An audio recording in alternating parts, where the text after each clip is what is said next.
Hey, how's it going everyone? Adam here bringing you some more SuperCard action. Today we've got quite a bit to go through. We've got the Giants Unleashed revealed with how many points it'll take to get not only the event card but also the heroic side as well. We do have a little bit of drama, that if you haven't seen it already, on Twitch over this new glitch that allows you to stack equipment on it.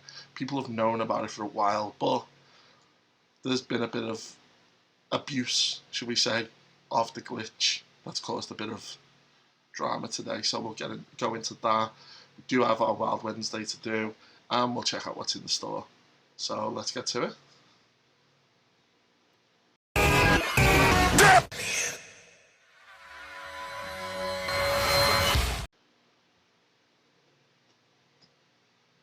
Right, okay, so first off, Giants Unleashed. I know I said yesterday that we're going to go through it in a bit more detail.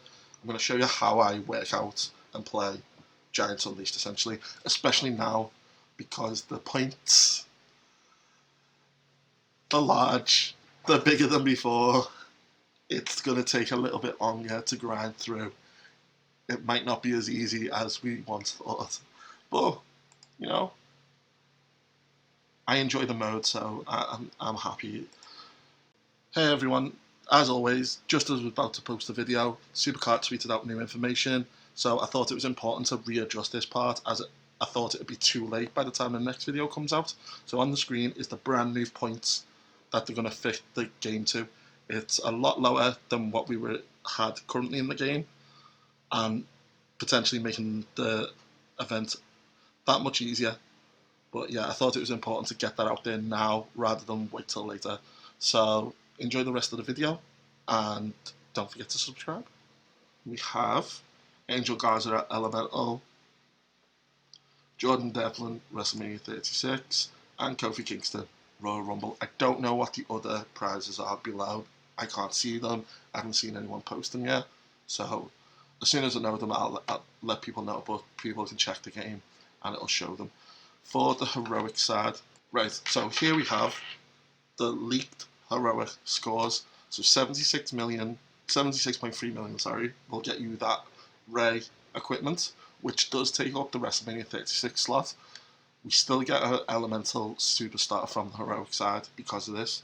So it's 93 million, and that'll get you the Kushida Elemental, which will be a pro for us, which is quite cool. And then for 111.6 million points, the heroic shard icon upgrade thing. It seems like a lot, it really does, but considering free to play, especially if you've got like your deck pumping out a lot of power consistently, then I normally hit the 80 to 90 mil points with at least a day to spare. So realistic, because the Giants are going to have more health as well, they're going to last longer, that kind of thing. So chances are we won't see any Giants dying at all throughout this. But yeah, let's have a look at how you can work out what your best strategy is for doing this. Right, so if we get up our Giants Unleashed deck, right, so you might want to grab like a little bit of a pen or paper, or just your PC, phone, whatever, for this. So what I do is I work out the total of each arrow and then rank the arrows. That lets me know which arrows I should be prioritizing throughout the event. So for example, we have my power one here. So when it's the power arrow, if I use these cards, it only goes off the power stat. So that's the only stat that I care about, just the one stat. It's not the stat totals, it's just the one stat on each card. So I just normally take the first two numbers off the cards to make it easier to do the math, basically. So we have 26 from The Undertaker, 25 from Scott Hall, 24 from the John Morrison, and 24 from the Big E. So all I'll do is 24 plus 24 plus 25 plus 26 gives me a nice round number of 100. So my rating for my power part of the deck is 100. Let's go on to the next one. So toughness. So you're only going to go off the toughness stat, which is the second stat. So it's 30. Let's write this down. 30, 25, 24, and 24. So then we add that all together. So 48, 78, 98, 103. So far, my toughness is my strongest. Speed, so the third one, so 27, 26, 23, and 23. So that's 99. And then for charisma, we have 29, 24, 23, and 22. 5, 9, 38, 58, 78, 90. That's 98. So, for charisma, my rating's 98. For speed, my rating's 99. For toughness, my rating's 103. And for power, my rating's 100. So I know if I focus on always getting a 4 of a kind, prioritizing a 4 of a kind on toughness and power, then I'll be getting my maximum output of damage possible. With my 2 lower arrows being around the same power, then I can just scrap any yellow arrow essentially to prioritize my blue arrows. And that's the way I'm going to play the game. So I'll be able to show this a bit better tomorrow when the event actually starts to demo it. But that's how I'm going to play. I've worked out which cards will give me the better scores, and I'm going to prioritize those cards, and that's essentially it. When you're actually playing it, what I normally do is, if you get to the third round and you haven't got a good score, say you're averaging like 150, 200,000 as a score. So it gets to the third round and you've only got 50,000, and you haven't got good cards, so you know you're not going to end up with a good total score. Just reset the game and save the bout. What I normally do is I'll do that, and then if I'm on my final bout and I've got no ads left, I'll reset that bout until I get a 4 of a kind. Normally what happens then is by the time I get a 4 of a kind, the timer has given me another bout. So it's just like a constant, it just constantly keeps going. I'm not waiting on the timer as much, like just waiting around with 0 bouts, because I'm constantly just trying to get this maximum score. So things like that will definitely help. I'm going to show this in action tomorrow, but I wanted people to know early on, so you can just prepare yourself. You don't have to work it out dead quick then once the event started, because my video will come out after the event's started already. But yeah, if you just work that out and prioritize those arrows, and that way you know which arrows are worth more for you. Right, so that's Giants Unleashed done. Just pop into the store. Once again,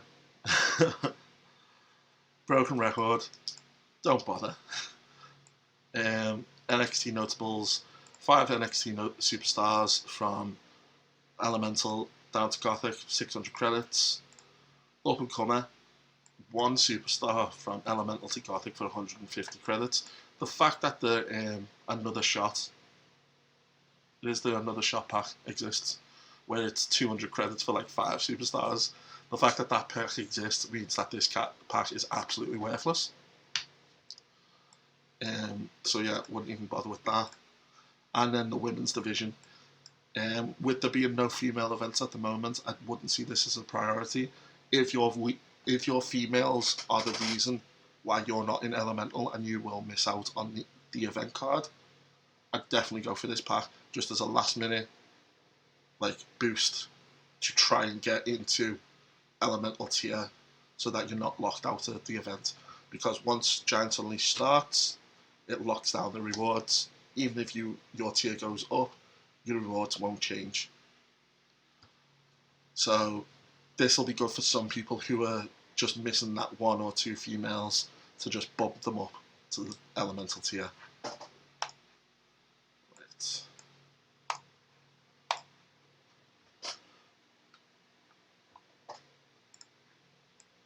Right.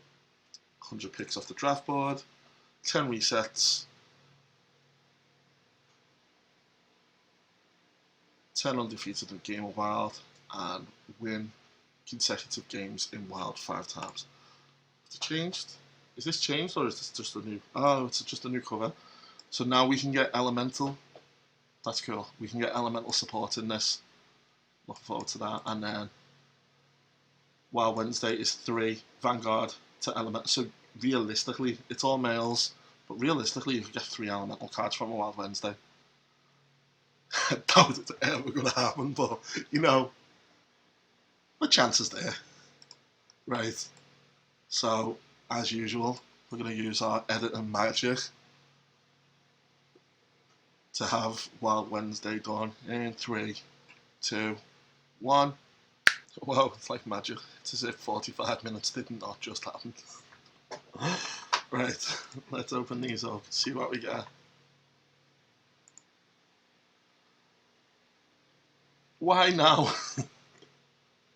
Why now? I needed you weeks ago. That's cool, but we've got the Elemental Miss Elizabeth now. Oh, God. Oh, well. Those vital 10 credits, as always. 4 tickets. Train up cards. Ooh, Elemental one.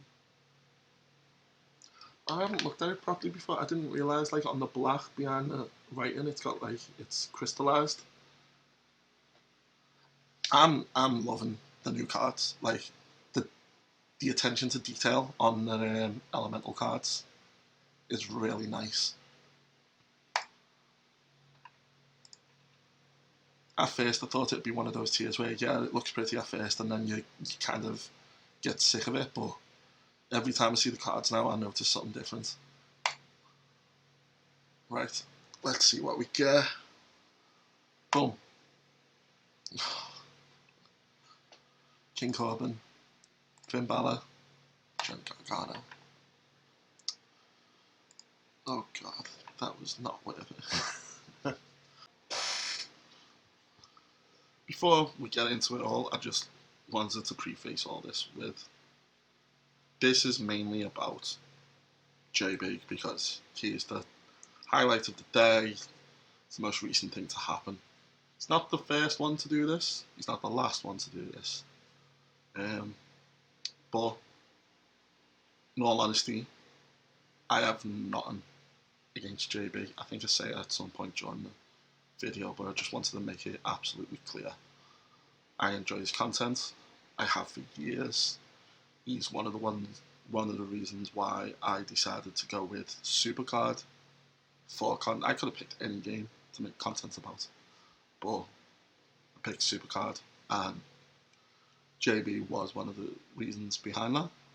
I think it was even just, when was it, last week before, I was in one of his streams talking to him about how unfair it is that Cat Daddy don't reward its content creators as much as they do, when realistically all the content creators for SuperCard are saving Cat Daddy a ton on advertisements.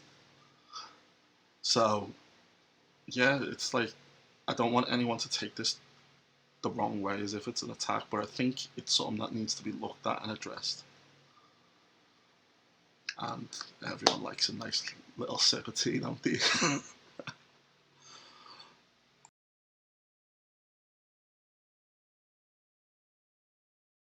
First of all, we'll cover the glitch. The glitch is you're able to stack I think it's as many as you've got equipment on the one card, making the card stats unrealistically high. It becomes obvious that people are using it. Some people might do it a little bit more subtly, where they're just outpowering a tiny bit other cards, but other people are taking it to ridiculous levels, where it's like WrestleMania 36 cards with like 3.7 million in stats, that kind of thing. So chances are you've came up against someone who's used this glitch, but you might not have noticed, or other people have came up against people and it was blatantly obvious, and that's what's kind of happened. So the actual glitch itself, I've been thinking about this all day, and I decided I was going to show it on an egg on my account. I'm not going to do that. I don't want anything to do with this touching my account. If you want to do this glitch, be it on you. If you get banned, it's your own fault. And I'm being deadly serious about that. I have no sympathy for anyone who's used this glitch. I understand if people do end up using it to compete against other people using it to even the playing field. The only reason I'm revealing it is because I think it's disgusting that groups of people know about this glitch, keep it a secret, making out that it's to protect the player base from it when they're using it to their own advantage. And that's why it's getting revealed. So, right. If you go to your equipment page, click on any of your equipment, attach it to someone, and then accept it. If you keep spamming, I think it'll be really hard to do this on BlueStacks, but it'll be easier to do it on the phone. As soon as you accept it, spam back out, and it'll show as if it hasn't been attached, but it actually has increased the stats. Repeatedly keep doing that with as many equipments as you want, and then if you log out, log back in, all the equipments will then say, right, this is it. So say you did it for Adam Cole, all your equipments would then have the image of Adam Cole that they're attached to. So you can't, if you've got 10 equipment, you can't then put 10 equipments on 10 different cards.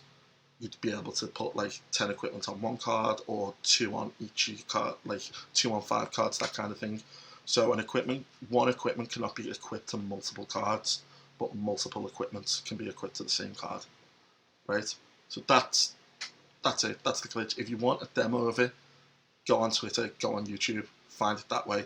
But I am not showing people on my account how to do it.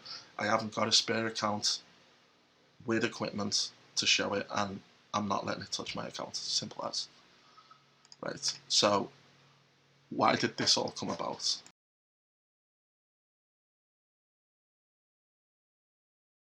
So I'm trying to put this across as like factually as possible. So about between 5 and 6 a.m.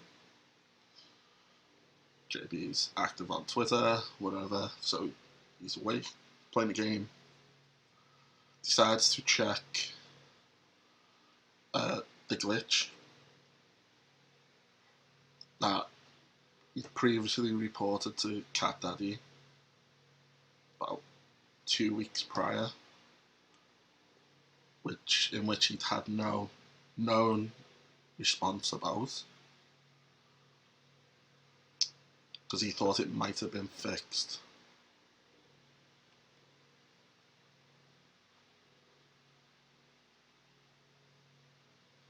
Even though the game hasn't been updated since the 25th of May. So activates it on an active King of the Ring deck that he is currently 2-0 down on the championship match.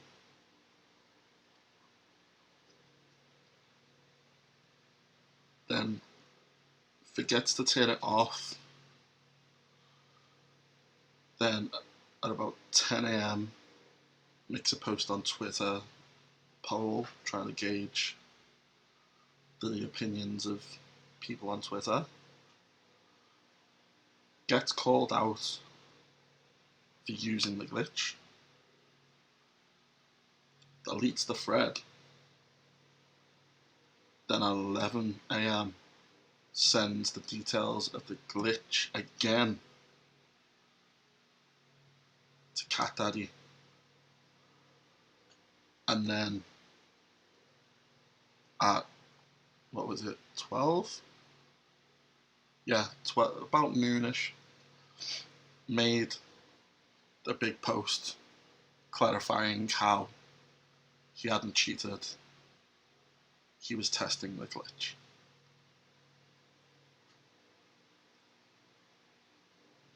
So that's what's actually happened, and that's what's happened in his words. So let's look at it. So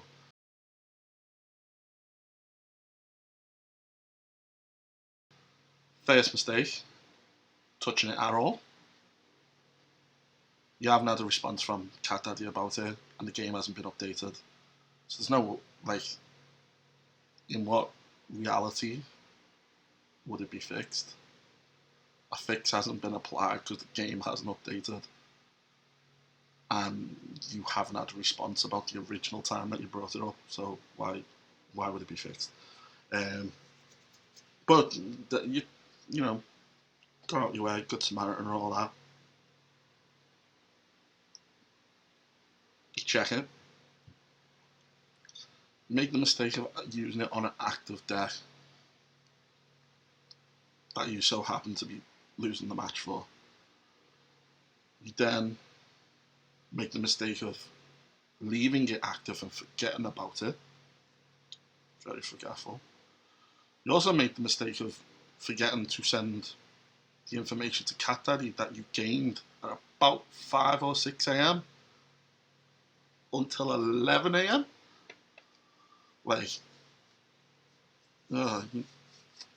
To-do lists, honestly, just have it all banged out and you won't forget.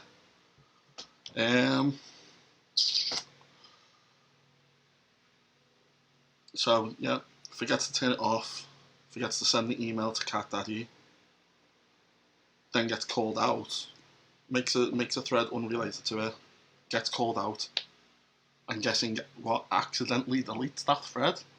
Why would you, if you're innocent in the situation, why would you delete the thread where people are stating you've used this cheat to win a King of the Ring?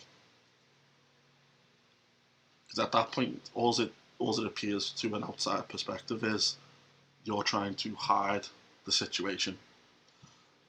And then once you realise you couldn't hide the situation, then you posted a response. And then when you post a response, I understand how much has to be redacted. But do you know what doesn't have to be redacted in that? The end of the email that you're addressing it to. So obviously you don't include the start of the email, but anything after the @ symbol it's publicly obtainable. It's a domain. So if you've sent it directly to Cat Daddy, it'll be Cat Daddy's domain. If you've sent it to 2K Support, it'll be 2K Support's domain. If you've sent it to your mate's Gmail account, it'll be the Gmail domain.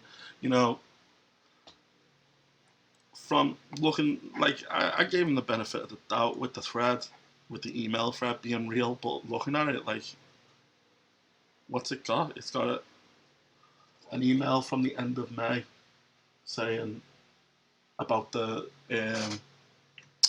Omega store stuff, which could have been sent by literally anyone.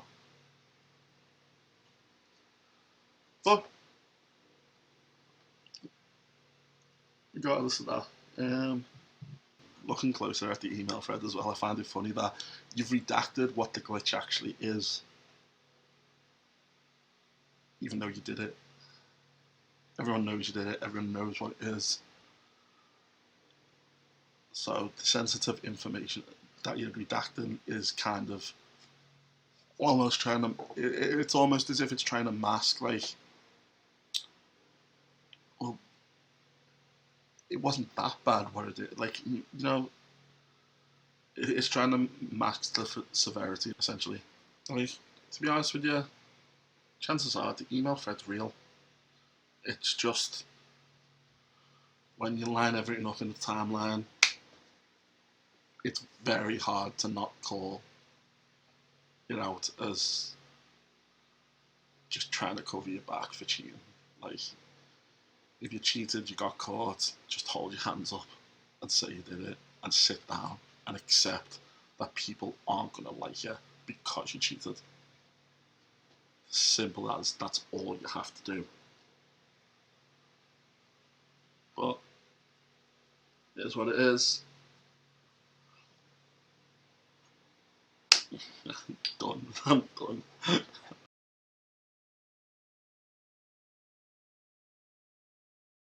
Right, let's see if you can see this.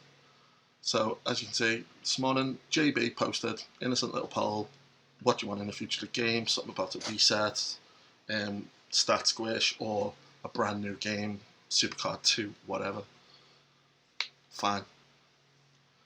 Then, you can see it was this morning because if you look at his pinned tweets and his tweets surrounding it, because this tweet's since been deleted, he deleted it almost near enough immediately after the backlash started to happen. So he posted this, fair enough, went into the comments. So what had essentially happened was JB had been in a King of the Ring final against someone, the championship match, the match for the big pack, and he was losing 2-0. And then all of a sudden, JB won the match through this exploit. So people started calling JB out. JB then deleted the thread. Okay, fair enough. Deleted the thread. He then he made a post on Twitter then saying, oh, I was actually testing it for SuperCard. Now, that wouldn't have been an issue, I don't think. Obviously, you know, like, I should have prefaced this first. I've got no issue with JB. I enjoy his content, I have for years. The issue I have is hypocrisy. I'm not big on it. So that's the whole reason that I'm going so deep into this. Because you are always going to get people who dislike JB because he's the biggest YouTuber in the community. So you were always going to get people that would criticise him, and then you were always going to get hardcore fans that sided with him. But anyway, JB then posted what was his justification for doing it. So here we can see JB's justification. So he made a post. Let me just pull that down a bit. So he made a post basically saying, coming clean, earlier I performed a glitch on SuperCard that previously spoken about. The sole intention of this was to test whether it still worked, and if so, to pass it and footage onto the game devs. Here's the email screenshot with certain sensitive info removed, which is fine. Removing sensitive info isn't a problem. It was basically just the email addresses involved and the actual link to the Dropbox, where sensitive information is kept anyway, so that's fine. There's nothing really missing from the email thread where it's like, alright, to point to anything. The one thing that does stand out in the email thread though is, let me move this along,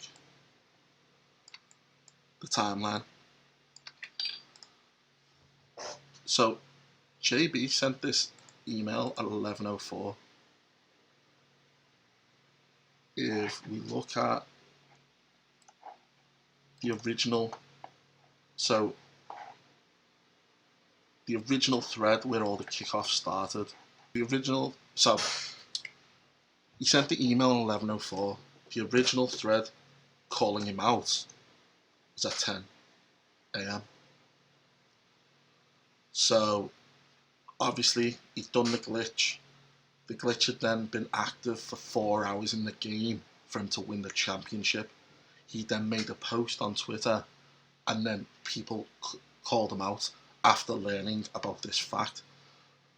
So he tested the glitch a good 5 hours before sending this email. Because at 10 a.m, sorry, it had already been done.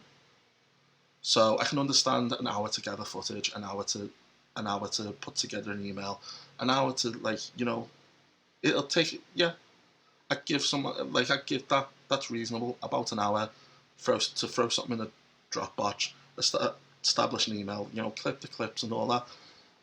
Fair enough, if you're not used to doing something like that, but JB kind of is. He's used to editing videos, so he should be a little bit quicker than that. But again, you know, you give benefit of the doubt. Why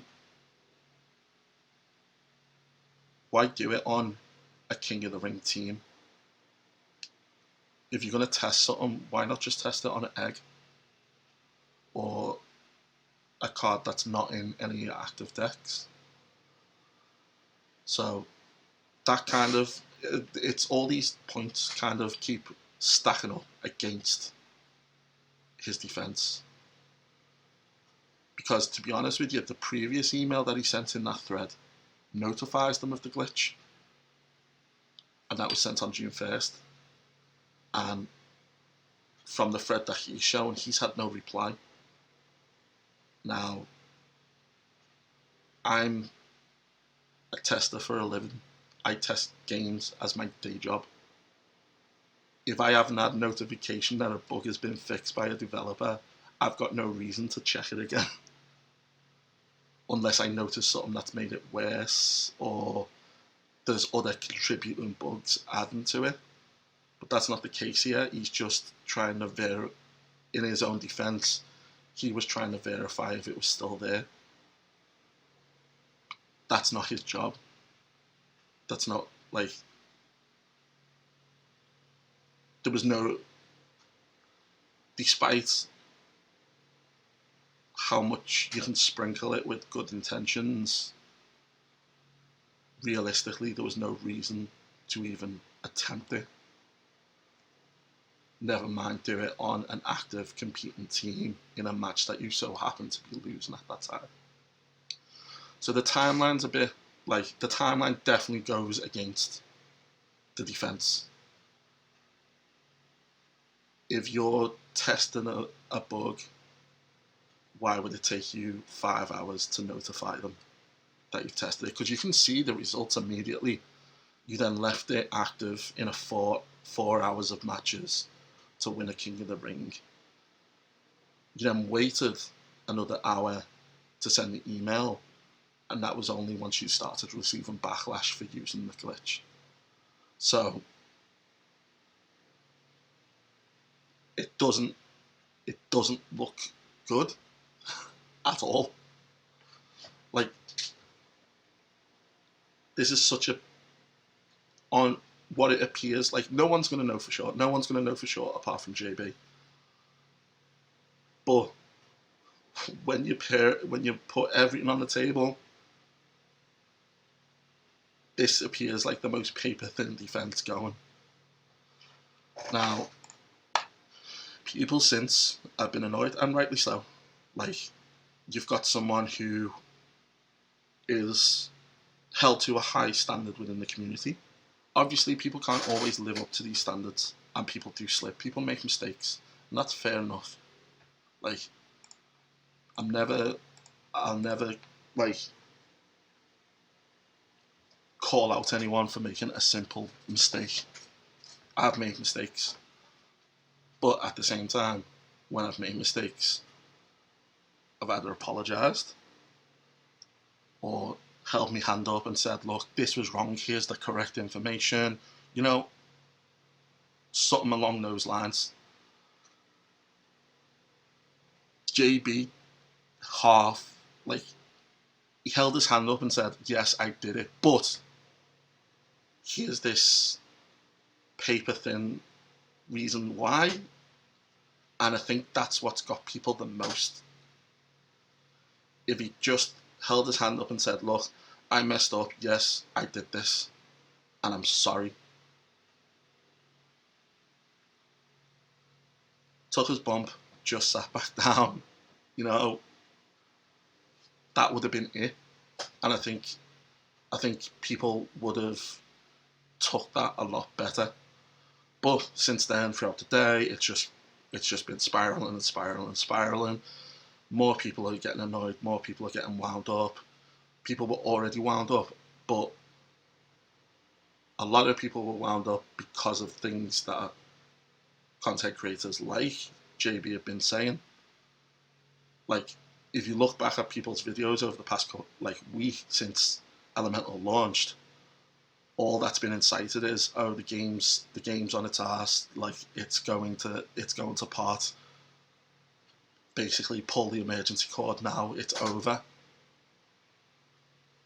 So that's had people rattled. People watch these people's content and use that as sources for the game, because we don't get a lot of communication from SuperCard.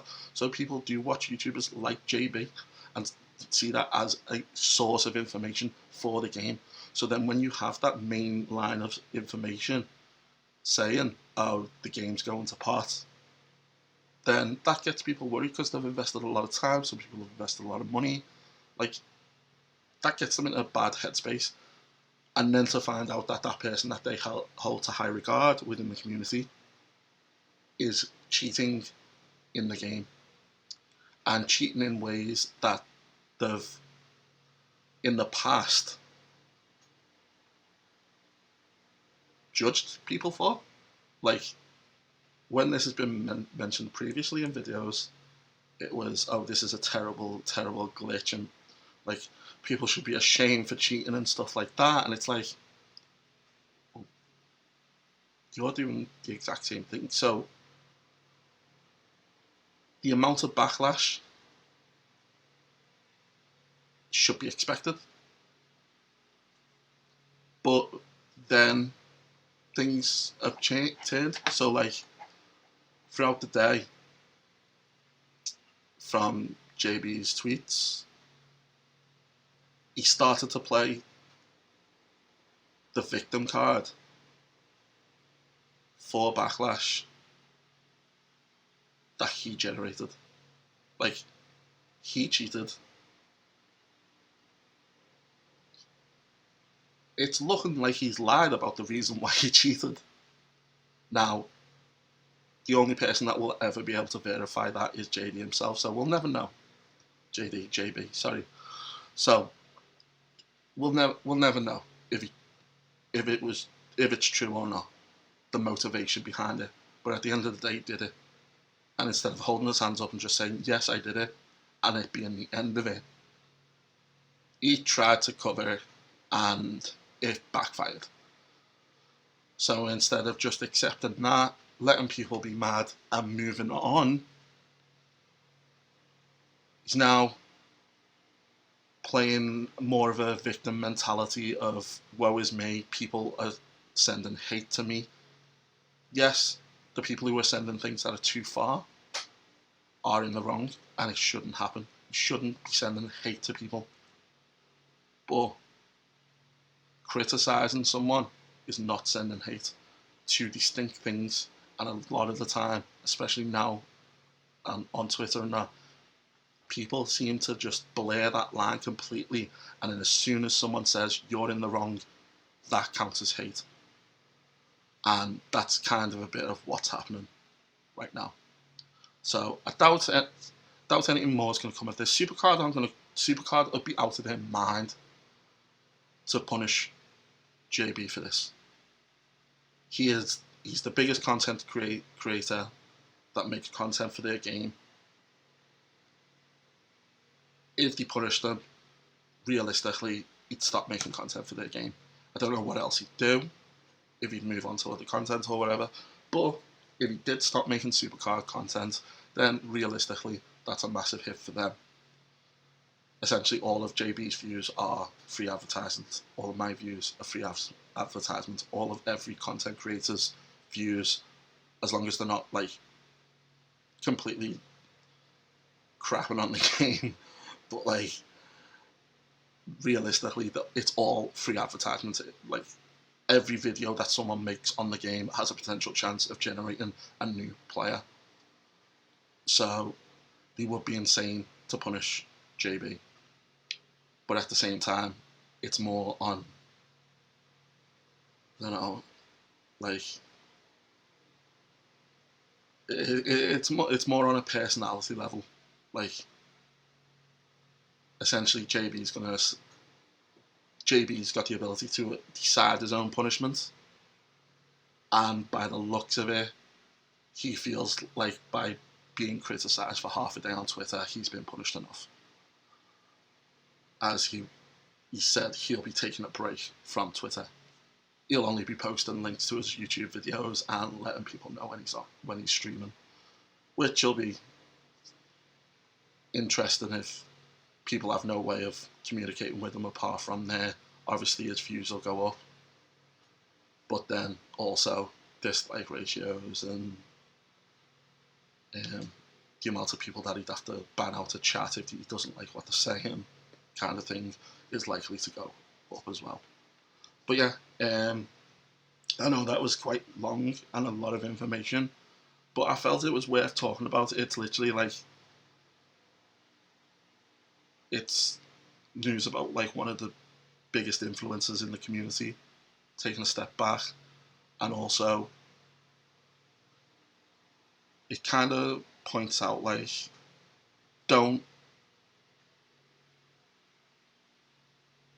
we shouldn't, like, obviously praise people for work that they've done, the effort that they've done, anything that they've like contributed to the community, but no one's above like criticism. So whether you're pro JB or anti JB, realistically, it doesn't matter.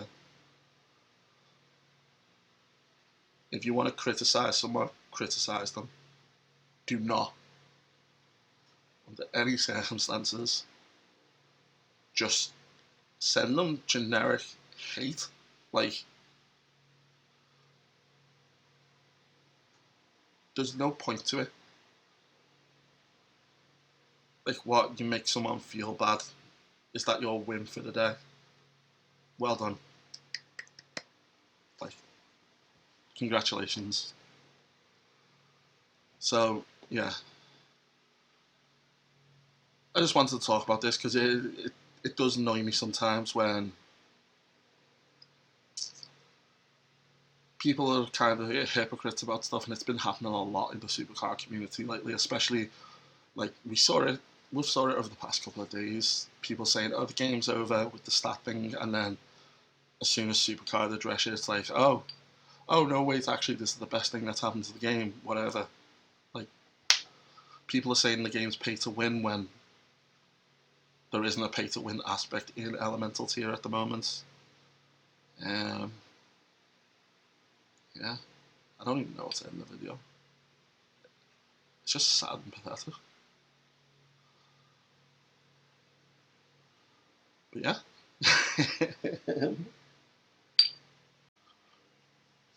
Guess what I want to close with is just be essentially good to each other. Like, that's it. If you make a mistake, hold your hand up, say sorry, move on. If someone makes a mistake, just accept their apology and let it go. Like, I know it doesn't sit well if someone sat there playing the victim when they've done something wrong, but like, at the same time, it's not that important. It's a game. Get over it. Like, No, give her a few days, this will probably all blow over, something else will happen. Cat Daddy will release a giant with 1 HP and everyone will kick off. Something like that. But yeah, I just wanted to, like, out of all the communities that I've seen, this one has its moments, but in general seems to be the least toxic in terms of how everyone interacts with each other. Everyone hates the game. Everyone's always hated the game. Everyone's always bashed Cat Daddy.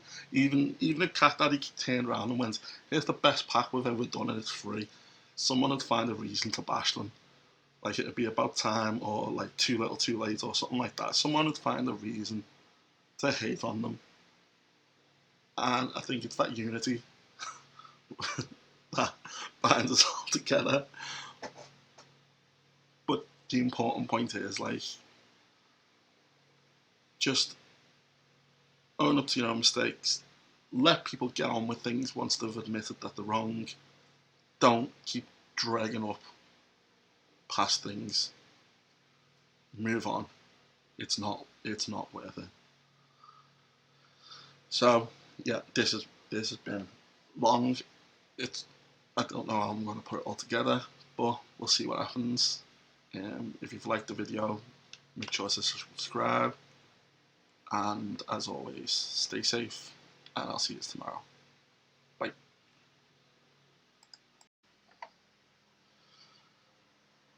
Right, let's do this. Some PvP rewards.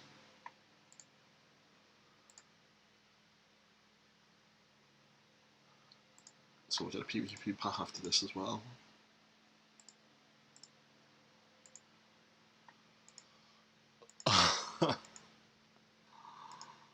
Oh, that's disappointing.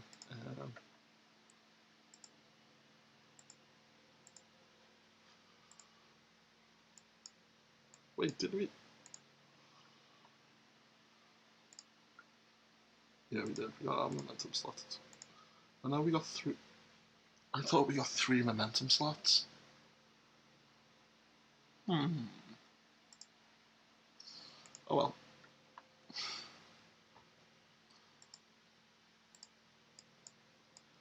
Jump into the store.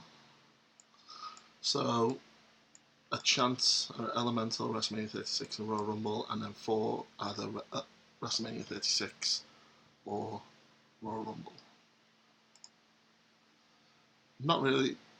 Some elemental images would be nice, but you know, like those F1s, F2s and F3s, especially in the females for WrestleMania 36, will help out the most. Boom. We got an elemental. Kaylee Ray should be a pro. Kushida, nice. McFoley, Akam, Diesel. Lock that in. Lock that in. Nice.